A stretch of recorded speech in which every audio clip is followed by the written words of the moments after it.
Hello friends, आज हम discuss करेंगे सोलार सिस्टम के बारे में, जो कि हर एग्ज़ाम का एक इम्पॉर्टेंट टॉपिक है। हम इस टॉपिक से जुड़े 35 एमसीक्यूज़ सॉल्व करेंगे, जो कि बहुत सारे एग्ज़ाम में पूछे जा चुके हैं। फ्रेंड्स, वीडियो शुरू करने से पहले अगर आपने अभी तक मेरे चैनल को सब्सक्राइब नहीं किया है तो प्लीज़ जल्दी से जल्दी सब्सक्राइब कर लीजिए। तो एमसीक्यू स्टार्ट करने से पहले हम सोलर सिस्टम के प्लैनेट्स के क्रम को देखेंगे। तो सोलर सिस्टम में सबसे पहले क्रम पे जो प्लैनेट आता है वो कौन सा है? बुध। उसे इंग्लिश में क्या कहा जाता है? मर्क्यूरी। अगला जो आता है वो कौन सा आता है? शुक्र, जिसको हम इंग्लिश में वेनस बोलते हैं। और तीसरे स्थान पे जो है वो है पृथ्वी, और इसे इंग्लिश में क्या कहते हैं? अर्थ। चौथे स्थान पर जो है वो है मंगल, और इसे इंग्लिश में कहा जाता है मार्स। पांचवें स्थान पर है बृहस्पति, और इसे इंग्लिश में कहा जाता है जुपिटर। अगला है शनि, यानी शनि। छठे स्थान पर है कौन है? शनि, और इसे इंग्लिश में सैटर्न कहा जाता है। अगला जो है वो है अरुण, और इसे इंग्लिश में क्या कहा जाता है? यूरेनस। और आखिरी कौन सा है? वरुण, जिसे हम नेपट्यून कहते हैं इंग्लिश में। तो चलिए स्टार्ट करते हैं हमारा एमसीक्यूज़। तो पहला सवाल है, सौरमंडल का जन्मदाता किसे कहा जाता है? तो सौरमंडल का जो जन्मदाता है वो कहा जाता है, किसे कहा जाता है? सूर्य को। तो ऑप्शन डी हमारा यहाँ पे बिल्कुल करेक्ट आंसर हो जाएगा। अगला जो सवाल है वो है, सौरमंडल की खोज किसने की थी? तो सौरमंडल की जो खोज की थी वो किसने की थी? कॉपरनिकस ने की थी। तो ऑप्शन ए हमारा यहाँ पे बिल्कुल राइट आंसर हो जाएगा। अगला जो सवाल है वो है, नॉर्वे में अर्धरात्रि के समय सूर्य कब दिखाई देता है? तो ये कब दिखाई देता है? 21 जून को दिखाई देता है। तो ऑप्शन बी हमारा यहाँ पे बिल्कुल राइट आंसर हो जाएगा। क्वेश्चन नंबर 4 है, ग्रहों की गति का नियम प्रतिपादित किसने किया था? तो ये किसने किया था? केपलर ने। ये भी वेरी वेरी इंपॉर्टेंट क्वेश्चन है फ्रेंड्स। ग्रहों की गति का नियम प्रतिपादित किया था केपलर ने। तो ऑप्शन ए हमारे यहाँ पे बिल्कुल राइट आंसर हो जाएगा। अगला जो सवाल है वो है, किसी ग्रह के चारों ओर परिक्रमा करने वाले छोटे आकाशीय पिंड को क्या कहा जाता है? तो इसे क्या कहा जाता है? उपग्रह। उपग्रह कहा जाता है। तो ऑप्शन सी हमारा यहाँ पे बिल्कुल करेक्ट आंसर हो जाएगा। अगला जो सवाल है वो है, सौरमंडल में कुल कितने ग्रह हैं? तो अभी हमने देखा है कितने ग्रह हैं? 8। तो ऑप्शन डी हमारा यहाँ पे बिल्कुल राइट आंसर हो जाएगा। अगला जो सवाल है वो है, भूगोल भूतल का अध्ययन है, ऐसा किसने कहा था? तो ये कहा था कानट ने। किसने कहा था? कानट ने। तो ऑप्शन सी हमारा यहाँ पे बिल्कुल राइट आंसर हो जाएगा। अगला जो सवाल है वो है, सूर्य के चारों ओर घूमने वाले खगोलीय पिंड को क्या कहा जाता है? तो इसे क्या कहा जाता है? ग्रह कहा जाता है। क्या कहा जाता है? ग्रह। तो ऑप्शन ए हमारा यहाँ पे बिल्कुल राइट आंसर हो जाएगा। अगला जो सवाल है वो है, भूगोल का जनक किसे कहा जाता है? तो भूगोल का जो जनक है वो कहा जाता है हीरोडोटस को। किसे? हीरोडोटस। तो ऑप्शन बी हमारा यहाँ पे बिल्कुल करेक्ट आंसर हो जाएगा। 10वां क्वेश्चन है, एक ग्रह की अपने कक्ष में सूर्य से अधिकतम दूरी को क्या कहा जाता है? तो इसे क्या कहा जाता है? अपसौर। क्या कहा जाता है? अपसौर। और ये कब, किस महीने में होता है? जुलाई के महीने में होता है। 4 जुलाई में होता है। ये भी वेरी वेरी इंपॉर्टेंट पॉइंट है। इससे क्वेश्चंस बहुत सारे एग्जाम में पूछे जा चुके हैं। अगला जो सवाल है वो है, एक ग्रह की अपने कक्षा में सूर्य से न्यूनतम दूरी को क्या कहा जाता है?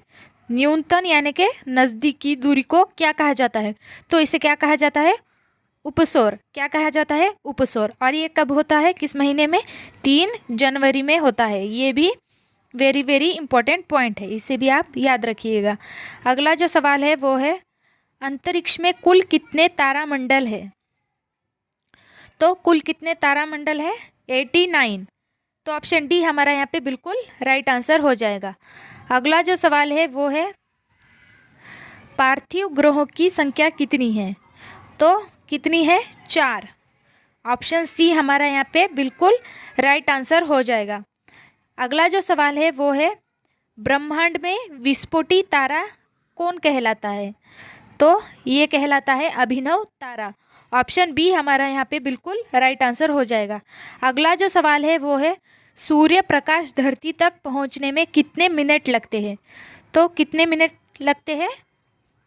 8 मिनट 3 सेकंड लगते हैं। तो ऑप्शन बी हमारा यहाँ पे बिल्कुल राइट आंसर हो जाएगा। अगला जो सवाल है सूर्य के सबसे दूर कौन सा ग्रह है? तो सूर्य के सबसे दूर कौन सा ग्रह है? वरुण। कौन सा ग्रह है? वरुण, जिसे हम इंग्लिश में क्या कहते हैं? नेपट्यून। नेपट्यून। अगला जो सवाल है वो है कौन सा ग्रह सूर्य के सबसे निकट है? तो ये कौन सा है? बुध। ऑप्शन ए हमारा यहाँ पे बिल्कुल राइट आंसर हो जाएगा। बुध ग्रह सूर्य के सबसे निकट है। इसे इंग्लिश में क्या कहा जाता है? मर्क्यूरी। मर्क्यूरी। नेक्स्ट क्वेश्चन है किस ग्रह को शाम का तारा कहा जाता है? तो किस ग्रह को शाम का तारा कहा जाता है? शुक्र को। किसे? शुक्र को। ऑप्शन सी हमारा यहाँ पे बिल्कुल राइट आंसर हो जाएगा। और इसे इंग्लिश में क्या कहते हैं? वेनस। अगला सवाल है 2 ग्रह जिसके उपग्रह नहीं हैं। तो कौन से है वो 2 ग्रह जिसके उपग्रह नहीं हैं? शुक्र और बुध। तो ऑप्शन बी हमारा यहाँ पे बिल्कुल राइट आंसर हो जाएगा। अगला जो सवाल है वो है निम्नलिखित में से किस ग्रह को पृथ्वी की बहन कहा जाता है? तो किसे कहा जाता है? शुक्र को। किसे? शुक्र को, यानी कि वेनस को अर्थ की बहन कहा जाता है। अगला जो सवाल है वो है सौरमंडल का अत्यधिक तीव्र ग्रह कौन सा है? तो कौन सा है वो? बुध ग्रह। कौन सा है? बुध ग्रह। अगला जो सवाल है वो है पृथ्वी की उपसौर स्थिति किस महीने में आती है? तो ये किस महीने में आते हैं? जनवरी के महीने में आती है। 3 जनवरी में आती है। उपसौर यानी कि क्या? पृथ्वी और सूर्य के बीच की न्यूनतम दूरी, यानी कि कम वाली दूरी, इसे हम उपसौर कहते हैं। और ये कब होता है? 3 जनवरी को। अगला जो सवाल है वो है पृथ्वी के धरातल के कितने प्रतिशत भाग पर महाद्वीपों का विस्तार पाया जाता है? तो कितने प्रतिशत पर पाया जाता है? 29.2। ऑप्शन सी हमारा यहाँ पे बिल्कुल राइट आंसर हो जाएगा। अगला जो सवाल है वो है कुल अक्षांशों की संख्या कितनी है? तो कितनी है? 180, 180। ऑप्शन डी हमारा यहाँ पे बिल्कुल राइट आंसर हो जाएगा। देशांतरों की संख्या कितनी है? तो देशांतरों की संख्या कितनी है? 360। ऑप्शन बी हमारा यहाँ पे बिल्कुल राइट आंसर हो जाएगा, 360। अगला जो सवाल है वो है शनि ग्रह का सबसे बड़ा उपग्रह कौन सा है? तो शनि ग्रह का सबसे बड़ा उपग्रह जो है वो कौन सा है? टाइटन। कौन सा है? टाइटन। शनि ग्रह यानी कि सैटर्न, इसे हम इंग्लिश में सैटर्न कहते हैं। तो इसका उपग्रह टाइटन है। तो ऑप्शन ए हमारा यहाँ पे बिल्कुल राइट आंसर हो जाएगा। अगला जो सवाल है वो है कौन सा ग्रह सर्वाधिक गैसों से घिरा हुआ है? तो ये है यूरेनस। कौन सा है? यूरेनस। ऑप्शन सी हमारा यहाँ पे बिल्कुल राइट आंसर हो जाएगा। यूरेनस को हिंदी में क्या कहते हैं? अरुण। क्या कहते हैं? अरुण। नेक्स्ट क्वेश्चन है यूरेनस की खोज किसने की थी? तो यूरेनस की जो खोज की थी वो किसने की थी? हर्शल ने। किसने?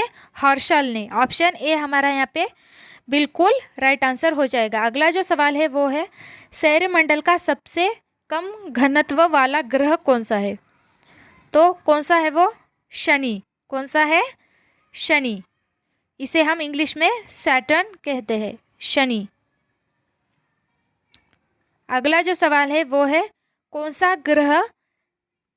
ग्रह सारे प्रकाश को उत्सर्जित करता है? तो ये कौन सा ग्रह करता है? वरुण। कौन सा? वरुण, जिसे हम इंग्लिश में नेपट्यून कहते हैं, और ये सबसे आखिरी वाला ग्रह है, 8वें नंबर वाला ग्रह है। अगला जो सवाल है वो है, सौर परिवार के निम्न ग्रहों में से कौन सा ग्रह सबसे ठंडा ग्रह है? तो कौन सा है? नेपट्यून। कौन सा? नेपट्यून, यानी कि वरुण, जो कि सबसे लास्ट वाला ग्रह है। अगला जो सवाल है वो है, किस गैस की उपस्थिति के कारण वरुण ग्रह हरे रंग का दिखाई देता है? तो किस गैस के उपस्थिति के कारण वरुण यानी कि नेपट्यून ग्रह हरे रंग का दिखाई देता है? मीथेन गैस की उपस्थिति के कारण। तो ऑप्शन ए हमारा यहाँ पे बिल्कुल राइट आंसर हो जाएगा। अगला जो सवाल है वो है, आकाश का सबसे चमकदार तारा कौन सा है? तो कौन सा है? सीरियस। कौन सा है? सीरियस। ऑप्शन सी हमारा यहाँ पे बिल्कुल राइट आंसर हो जाएगा। अगला जो सवाल है वो है, सूर्य और पृथ्वी के बीच औसत दूरी लगभग कितनी है? तो कितनी है? 150 इंटू 10⁶ किलोमीटर। तो ऑप्शन डी हमारा यहाँ पे बिल्कुल राइट आंसर हो जाएगा। अगला जो सवाल है, पृथ्वी और सूर्य के बीच की अपसौर दूरी किस महीने में होती है? तो किस महीने में होती है अपसौर दूरी यानी कि अधिकतम दूरी? ये किस महीने में होती है? जुलाई में, 4 जुलाई। तो ऑप्शन ए हमारा यहाँ पे बिल्कुल राइट आंसर हो जाएगा। तो फ्रेंड्स, ये थे हमारे आज के टॉप 35 क्वेश्चंस जो कि सौरमंडल से जुड़े थे, और यही क्वेश्चंस हर एग्ज़ाम में पूछे जाते हैं। वीडियो अच्छी लगी तो प्लीज़ चैनल को सब्सक्राइब कीजिए, वीडियो को लाइक कीजिए, शेयर कीजिए, कमेंट कीजिए।